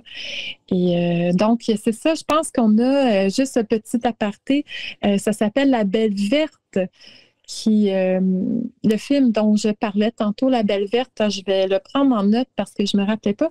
Puis j'essayais tantôt d'essayer. Je tentais de retrouver La Belle Verte. Donc, permettez-moi de prendre ça en note. Parce que oui, ça m'avait vraiment touché, ce film-là. C'est ça, par rapport à ce qu'on parlait tantôt. Et donc, pour en revenir, oui, c'est ça. Donc, le chant des voyelles, pour vous donner, c'est ça. Pour vous donner un peu de viande là, ou de légumes. Chant des voyelles. Puis aussi, ça m'amène aussi, parce que là, on parle, je veux pas de voyelles, donc un peu d'écriture et tout ça, mais il y a des peuples qui sont sans écriture. Hein. Je vous parlais de mythes nordiques tantôt, mais les Scandinaves, à l'origine, ce n'est pas un peuple d'écriture. Hein. C'est un peuple de paroles. On racontait et on peut devenir un skald et on peut justement être porteur de l'histoire, de la parole du peuple. Et donc, par extension, un skald, c'est un peu comme un barde, hein, l'art du barde. Et c'est des personnes qui sont portées par la magie du verbe, par la magie des mots et par, c'est ça, l'invocation et tout ça. Et de même aussi, ce que tu pouvais rêver hein, quand que tu voulais devenir quelqu'un de connu, c'était qu'au-delà de ta mort, qu'on continue à te raconter. C'est souvent aussi ce qu'on va appeler la deuxième mort. La première mort physique, c'est ça, quand on décède, sur le coup, les gens se rappellent de nous, mais il y a une deuxième mort qui vient après ça, c'est quand que les gens ne nous racontent plus, que plus personne se rappelle de nous. Et je trouve que c'est totalement dédié à notre élément chouchou d'aujourd'hui. Donc, les peuples sans écriture qui vont raconter le monde à travers des mythes, des contes, des chants aussi. Notamment, j'ai une amie très chère à mon cœur qui a été étudiée en Suède. Alina, tu sais de qui je parle, Vanessa, et elle disait notamment comment que au niveau, c'est ça, spirituel, un peuple qui vient justement d'une tradition orale et non écrite, comment le chant est important pour ces gens-là. Tout le monde chante, tout le monde sait chanter. Tu peux pas être suédois et pas savoir chanter, ça fait partie de ta fierté, ça fait partie, tout le monde chante, c'est pas, il n'y a pas de question de, tu sais, c'est ça, quand que c'est porté par ton peuple, tu te poses plus la question et tout le monde le fait, c'est normal. Nous, en Amérique, souvent, on est bien gênés de se lancer à chanter, on va être très impressionnée par les gens qui savent.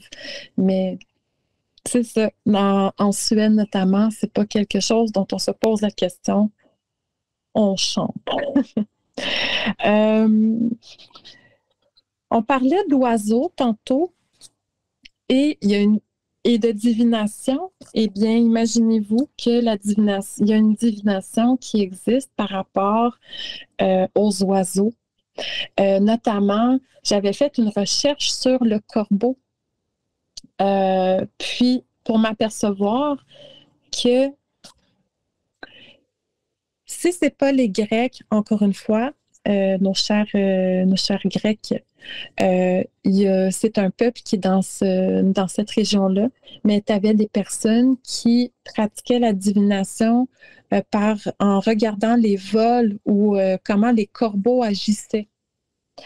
Donc, il y avait vraiment comme des corbeaux qui habitaient près de ces personnes-là, qui étaient libres, là. C'était pas, il n'y avait rien d'arrangé, mais c'est ça, ces personnes-là étaient très sensibles à l'observation du vol et de l'agissement des corbeaux et pouvaient faire des prédictions. C'est une science qui a été très sérieuse en son temps, c'est ça, qui était faite. Donc, je trouve ça très, très intéressant.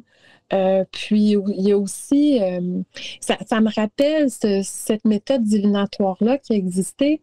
Même on le voit des fois dans les films, quand il y a quelque chose qui se passe par rapport à la nature. Qu'est-ce qu'on voit? C'est quoi l'image? C'est les oiseaux qui s'envolent et qui partent. C'est l'absence du chant des oiseaux. C'est eux qui nous avertissent quand quelque chose ne va pas.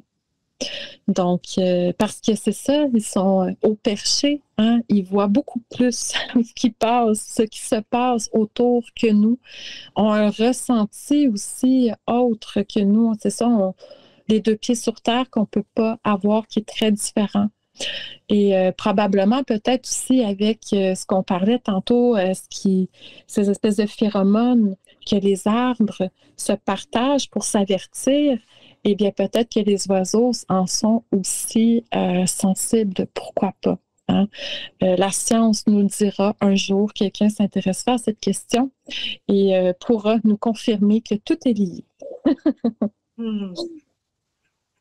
Je vous parlais de la Suède tantôt et continuons sur un autre aspect important pour les Scandinaves, la magie des vents. C'est quelque chose qui est très présent. Et tu me diras, Kat, si ça t'évoque quelque chose par rapport à cette magie particulière, mais notamment chaque axe de vent a sa signification. Comme par exemple, quand que je vais faire une cueillette magique, si je désire, si je cueille pour la guérison et la médecine d'une plante ou d'un arbre au niveau de la cueillette, je vais attendre que le vent soit vers le sud. Il y en avait un autre ici, attendez, je vais retrouver. Vous m'entendez? Ah oui, bon, ici, justement, le nord. Donc, quand que les vents soufflent vers... Ah, je me rappelle pas. Parce que là, je viens de penser, il y a quelque chose. Il y a une différence entre un vent qui vient du nord, exemple, ou qui va vers le nord. Si on dit un vent, le vent du nord, c'est le vent qui vient du nord, je crois bien, si je ne me trompe pas. Et donc, le vent du nord amène les conflits et la guerre. Le sud, c'est au niveau de la cueillette, guérison et médecine. Pour tout ce qui est en lien avec l'amour, les nouveaux commencements. L'amitié aussi, on pourrait dire, on va attendre que le vent souffle de l'est. Et le vent de l'ouest, c'est neutre. Il y a rien vraiment d'important qui est noté au niveau de ce vent-là. Mais c'est vraiment intéressant de voir que même, c'est ça, les vents peuvent avoir son importance. Je sais qu'au niveau de l'eau, on en avait parlé un petit peu de son importance. Donc, c'est ça. Au niveau des vents, il y a ça. Il y a autre chose aussi au niveau des vents, encore un peu en lien avec la magie. C'est en lien avec la magie des nœuds. Il a été retrouvé des pièces, des cordes avec des nœuds clairement reliés à cette magie-là, qui a été retrouvé dans les bateaux vikings, de l'époque viking, pour maîtriser les vents en mer. Donc, il y avait une réelle croyance à ce niveau-là qu'on pouvait contrôler les vents par la magie des nœuds. Je trouve que je trouve ça intéressant. La magie des cordes, la magie des nœuds, c'est très vertical, veux pas, hein? Ouais. Fait que c'est ça, c'est relié le haut et le bas, en quelque part. Mais là, allons vraiment vers le côté vibratoire, là. Bon, je dirais ça un petit peu plus tard si j'ai le temps, parce que là, il nous reste un petit 15 minutes. Au niveau de la musique, donnez-moi un petit instant. Ah, c'est ça. Moi et mes petits papiers, ça ne marche pas tout le temps, mon affaire. Attends une minute. Je vais retrouver. En fait, il y a 3 points majeurs. Puis ça, je trouvais ça vraiment intéressant au niveau de la... Ah oui, c'est ça. Au niveau des vibrations, OK? Au niveau... puis là, on va parler notamment là, de tambour, OK? Parce que je vais en venir au tambour, mais en même temps, il y a quelque chose par rapport à la musique en général. Donc, il y a 3 aspects à la musique, au son sacré. On a le rythme qui vient, en fait, quand on parle de rythme, on va dire que l'univers a un rythme. On fait juste penser à notre cœur qui bat. On fait, puis les vibrations, les marées, il y a des rythmes. On pourrait associer les rythmes au cycle aussi, comme les cycles des saisons, par exemple. Choses qui sont très présentes. On parlait des Autochtones un peu plus tôt.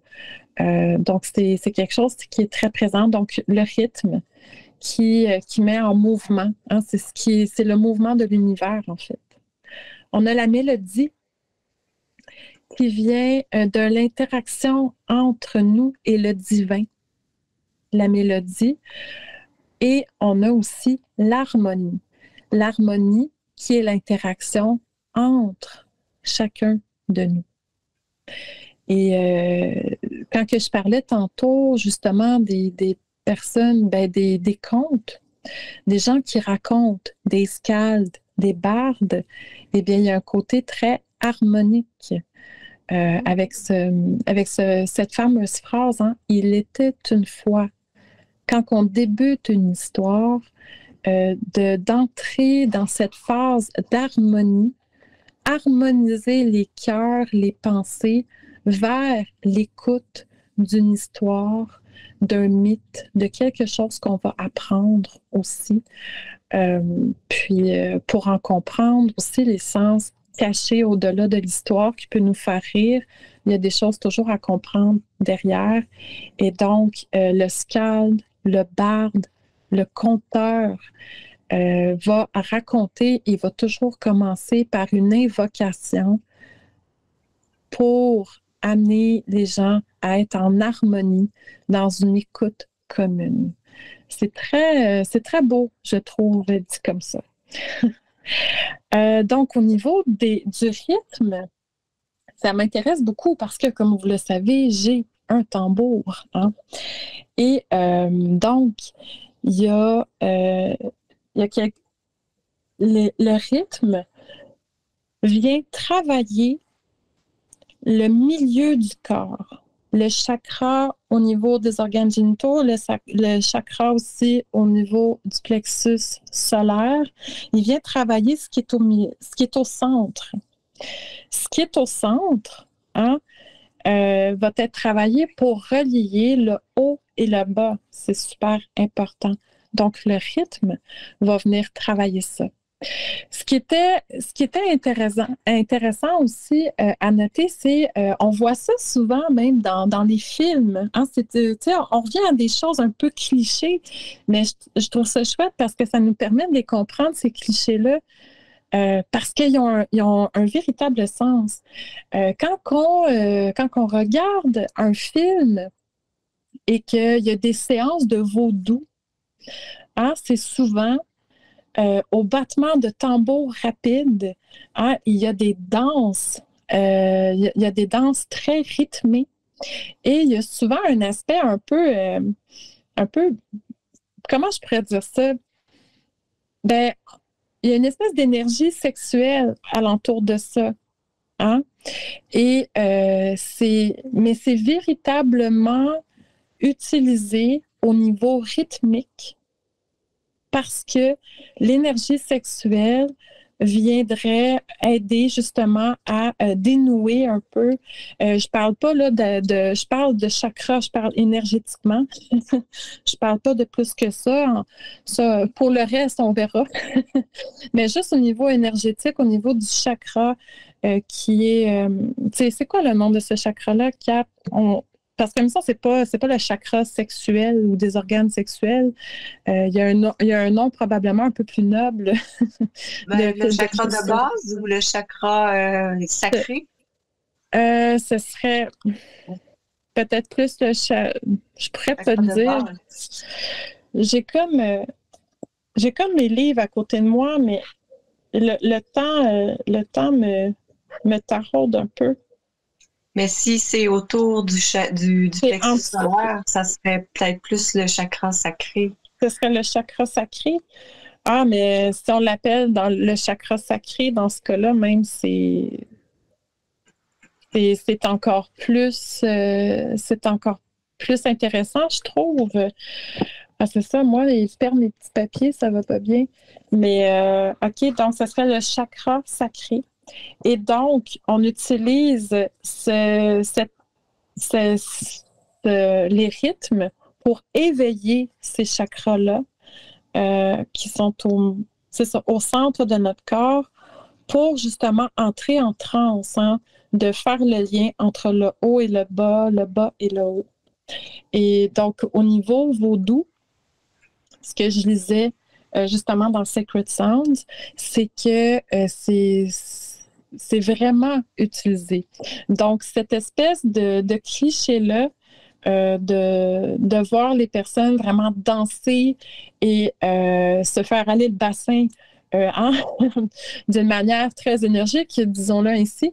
Il y a vraiment un sens derrière ça qui est d'éveiller ces énergies-là, que ça ne soit pas bloqué et que c'est vraiment ça voyage comme il se doit. Et pour nous permettre ensuite d'accéder à la transe. Hein. Donc, il y avait ça que je trouvais vraiment intéressant au niveau du vaudou. Aussi, il y avait il y a des rythmes qu'on retrouve dans la musique qui sont utilisés vraiment consciemment. Parce que c'est quelque chose qui m'intéressait parce que je fais du tambour, mais je fais pas toujours du tambour en sachant le rythme que je fais. Et ça, c'est quelque chose que j'aimerais approfondir un peu plus. Mais il était montré dans ce petit bijou de livre, justement, hein, au niveau du cœur. Ça, ça m'arrive de le faire, de faire un rythme du cœur qui bat. Et ça, quand on fait ça, c'est pour aligner, hein, c'est harmoniser un peu tout le monde. On parlait d'harmonie aussi, mais de porter, d'amener les gens tous sur un même rythme. Et il y a des arythmies qu'on peut aussi faire qui va éveiller certains aspects dans les gens. Je vais parler de rock, justement, où est-ce qu'il y a, dans les Rolling Stones, ont consciemment utilisé un rythme en particulier qui s'appelle... Attendez que j'aille revoir. Ça s'appelle le rythme anapestique. Et donc, les Rolling Stones utilisaient ce rythme-là, qui est de la même longueur que le battement de cœur, mais avec un rythme de plus. Donc, au lieu d'entendre ta-ta, ta-ta, ta-ta, on va entendre ta-ta, ta-ta, ta-ta, ta-ta. Puis c'est utilisé aussi dans la musique métal, c'est utilisé à plusieurs endroits, consciemment ou inconsciemment, mais apparemment que les Rolling Stones l'ont utilisé consciemment. Et ça augmente. Puis c'est des recherches qui ont été prouvées. Ça va augmenter notre rythme cardiaque et donc ça va nous exciter davantage. Et donc l'euphorie qu'on peut ressentir dans certains spectacles, qu'on va ressentir plus fort ou moins, ça peut avoir un lien avec le rythme qui est dans la musique, qui va nous rendre un peu plus... donc voilà, les Rolling Stones utilisaient ça vraiment pour faire soulever des foules. Puis, autant, c'est ça, on a un rythme qui peut nous amener dans une arythmie, qui peut augmenter notre rythme, notre métabolisme, qui a été prouvé. Puis ça, c'est une autre chose qu'on voit. Hein. Je ne sais pas, mais pour vous, mais bon, moi, je suis à l'aube de la quarantaine, là, mais il y a eu des films ou des émissions qui ont été très populaires par rapport à la médecine, hein, où est-ce qu'on voit les médecins avoir des problèmes ou régler des choses, puis au travers de tout ça, il y a une chirurgie qui se fait, ou il y a eu une série, une popularité sur ce type d'émission-là pendant un certain temps. Même nous, au Québec, on a eu cette fameuse série Urgence, que tout le monde a écouté probablement. Mais c'est ça. Puis, souvent, dans les scènes de chirurgie importantes, on trouve ça très chouette parce que le médecin écoute de la musique classique. Il y a une fois, je pense que le médecin écoutait autre chose, mais il a été prouvé que la musique classique, et notamment la musique baroque, favorise, elle, la guérison, le rétablissement, fait que les tissus, pendant la chirurgie, va être plus souple. Hein? La personne, dans son inconscience, va être quand même plus... c'est ça va être plus facile.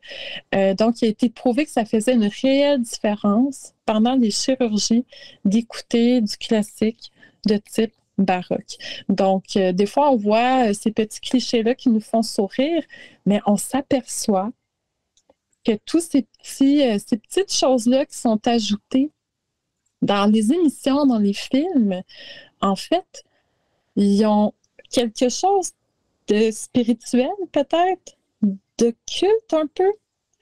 Puis je trouve ça très intéressant. Ah, Sophien le magicien, je pense qu'il a trouvé le mouladra. Le mouladra chakra.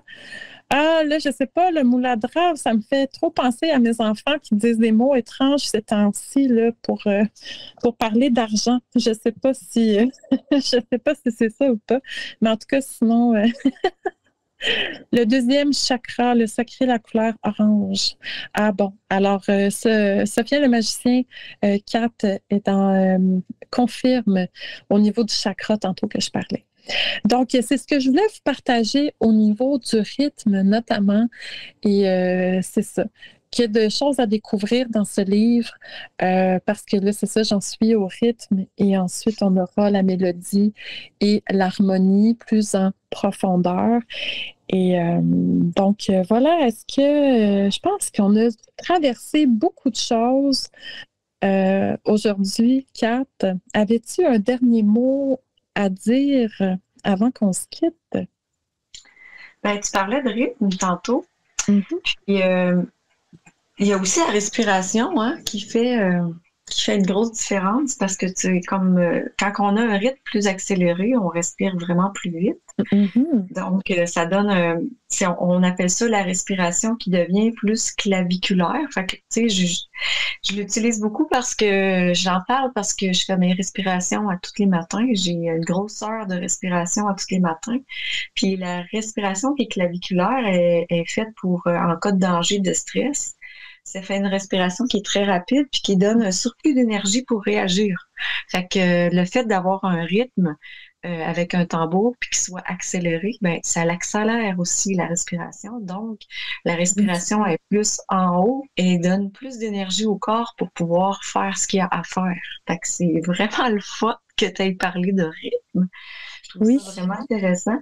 Puis, tu sais, parce que contrairement à la respiration thoracique, elle, ben, c'est celle qu'on est plus commune, usuelle. Puis, les poumons, ben, eux autres, ils se remplissent juste à moitié parce qu'on est comme un peu... Tu sais, la respiration, c'est quelque chose qu'on fait, mais c'est pas quelque chose qu'on fait, c'est quelque chose qui nous arrive.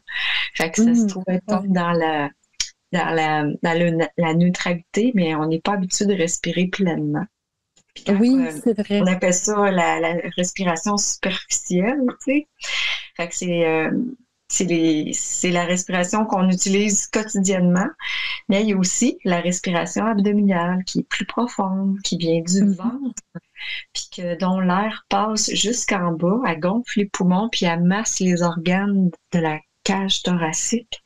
Fait que ça fait activer le diaphragme, puis tous les poumons sont gonflés d'air. Fait que ça aussi, là, ça fait une espèce de sensation zen, qu'on peut un petit peu plus planer, qu'on peut plus se concentrer. On a une chaleur. Il y a une chaleur qu'on vient à ressentir aussi quand on fait ça, je trouve. Oui, effectivement. Dans la respiration. Ça influence beaucoup aussi le rythme cardiaque, puis tout ce qui vient avec. Puis c'est la respiration, c'est l'air, tu sais, elle rentre dans nos poumons, puis faut vraiment aller la porter dans le fond des poumons, là, vraiment très bas, pour pouvoir bénéficier de tous les bienfaits, pour que toutes les petites molécules aillent dans les bons vaisseaux, puis que ça aille dans tous les organes et tout ça. Fait que c'est vraiment, la musique a un rôle à jouer aussi. Oui, totalement. Ah, et le 5 heures sonne. Bon bien. C'est l'heure de se quitter, Kat. Oui. Je te remercie beaucoup de m'avoir accompagnée encore une fois. C'est toujours un plaisir et tu amènes des choses tellement intéressantes au courant de l'émission. Que de plaisir de partager ce moment avec toi. Ben, c'est un bonheur de t'accompagner, belle Maggie. Super. Alors, on vous souhaite une belle fin de soirée. On vous remercie chaleureusement d'avoir été là. À la prochaine émission, nous parlerons de l'élémentaire, hein, n'est-ce pas?